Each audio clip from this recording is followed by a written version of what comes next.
Cockleshell Bay is a town near the sea with seagulls and sunshine and sound. There are shops that sell ices and bright-coloured kites that will fly from a string in your hand. There are white-painted houses along the seafront, and one's called the Bucket and Spade. It's where people stay and two children play with all the good friends that they've made.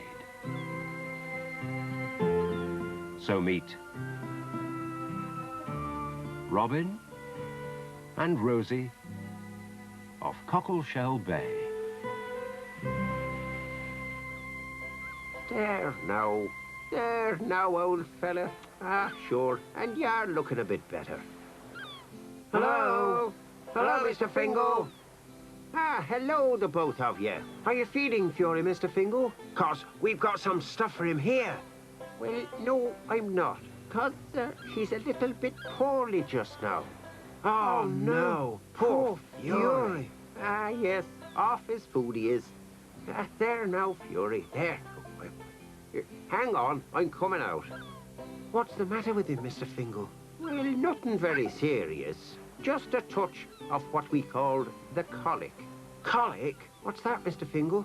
Well, it's an upset tummy, a sort of indigestion, you know. Oh, dear, that's awful. I had indigestion after our last birthday party. Ah, well, did you know? Yes, that's 'cause he ate 5 sausage rolls and lots of crisps and 3 pieces of cake. Well, you had 3 lots of jelly. I didn't get tummy ache, though. Well, no, there's no need to argue about it. Not in front of a poor, sick donkey. Oh, no, I'm sorry, Mr. Fingal. You know, I think old Fury's eaten too much as well, and that's why he's got colic. He's not been eating sausage rolls, though, has he? No, it's my fault. I gave him too much green stuff and not enough chaff. What's chaff, Mr. Fingal? Oh, it's just chopped up hay, you know. Here, this stuff. And hay is just dried grass. You mix it with his other food, you see, so that he chews his food properly and he doesn't bolt it down. Oh, fancy eating dried grass. Chopped up. They're made for it, donkeys. It'd be no use giving him a plate of bacon and eggs for his breakfast. Well, anyway, if you don't mix the chaff in with their food, a donkey or a pony or a horse will eat it too fast, and then they'll be poorly. Yeah, I had to lie down with a hot water bottle on my tummy. Yeah, did you know? Well, and aren't I keeping Fury warm and all with a blanket over him? And I've given him some medicine too. So, sure, he's looking better already. Oh, good. Ah, he'll be all right, for you know, Fury here is no ordinary donkey. Isn't he, Mr. Fingal? Why not? Well, no, way back, a long time ago, his great-great-great-great-great-great-great-great-grandfather was the Magda's donkey. Now then, the Magda? What's the Magda? Who's the Magda, you mean? Ah, well, he was like a sort of a magic Irish king. Was he one of the little people? Yeah, well, he was an ugly little fella, but he was as strong as an ox. Oh. He had a big club to fight his enemies, and do you know, it was so big that he had to tow it behind him on wheels. And what are you laughing at? He didn't. Ah, it was as big as Mr. Ship's old boat. And he got so tired of lugging it around himself that he got a magic donkey to do it for him. And that donkey was Fury's great-great-great-great-great-great-great-great-grandfather. Oh, I think you're teasing us, Mr. Fingal. Well, what a dreadful thing to say about an old friend. Well, I just thought you were teasing us, Mr. Fingal. Well then. Oh, Mr. Fingal. Well, I was teasing you, so I was. Oh, Mr. Fingal, honestly. Well, it's a bit of an old Irish fairy story, do you see? Hello, old fella. Are you joining in? Ah, you sound a lot better, so you do. Oh, God. Do you think he is better, Mr. Fingal? Ah, well, he's looking a lot more comfortable. Sure, and he'll soon be as right as ninepence. Oh, God. Poor old Fury. Maybe it's the little people have been looking after him. Oh, Mr. Fingal, you're not going to tease us again, are you? Not more fairies. Anyway, you made him better. Well, maybe, but fairies and donkeys always go together. And sure, the little people have a special love for the shaggy, gentle things that they are. So maybe I made him better. And maybe the medicine that the vet gave me made him better. And maybe it was the little people who made the medicine, eh? Yeah. He's well looked after, his Fury. Not like some of the poor old fellers. How do you mean, Mr. Fingal?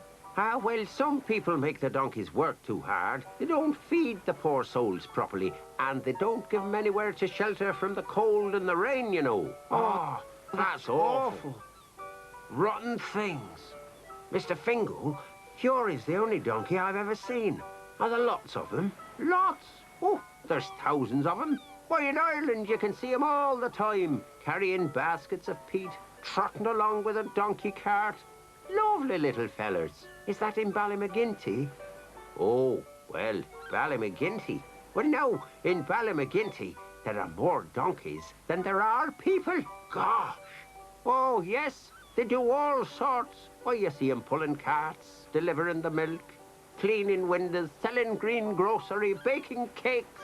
Oh, Mr. Fingal, you're teasing again. I know. I just can't help it. Well, no. There are a lot of donkeys around Ballymaginty, but that's 'cause there's a donkey sanctuary round there. A donkey what, Mr. Fingal? A donkey sanctuary. Oh, what's a donkey sanctuary? Well, it's a place where donkeys go to live in peace and quiet when they've got too old to work anymore. Oh, so they live on the greenest grass and eat the reddest carrots, and sure, on a moonlit night, the little people will whisper through the silver blue shadows, bringing them glistening bowls of strawberries and cream. Gosh, crumbs. And will Fury be going to a donkey, sanctuary? Yes, will he go to a donkey sanctuary when he's too old to live here anymore? Well, I don't think he'll need to. He'll be well enough looked after here. But there might not be room for him anyway. No room? Well, there's so many donkeys, and they all have to be fed and looked after and sheltered, so they do. And it costs a lot of money. Oh, but haven't they got the money? Well, they do get short of it, and the donkeys don't have any saved up at all. No.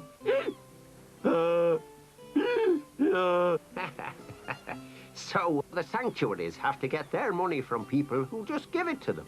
And where do they get it from, Mr. Fingal? Be all that's wonderful, Rosie. You're a great one for the questions. She is, yeah. Well, they get the money from, well, I don't know, bring and buy sales and Christmas fairs and Easter fairs and whist drives and...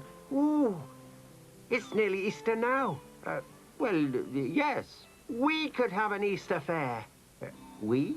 Oh, yeah. Rosie and me. And you. And Mr. Ship. And Gran Rowty. And Mummy and Daddy. We could make things. And sell them. And have games. Well, be the 7 hills of Ballymaginty sounds wonderful. And we could give the money to the donkey sanctuaries. Ah, that's a great idea. But you'll have to ask your mum and dad. And Gran Rowty. And Mr. Ship. Yes. We'll go and ask now. And then next week we can have the fair. Well, good luck to you. We'll help, won't we, old lad? There you are. Yeah, right. Come on, Robin.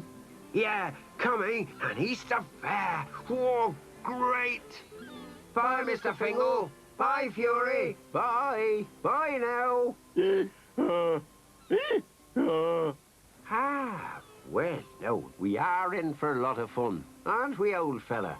And so, Robin and Rosie hurried back to the Bucket and Spade guest house to start making plans for the Easter fair.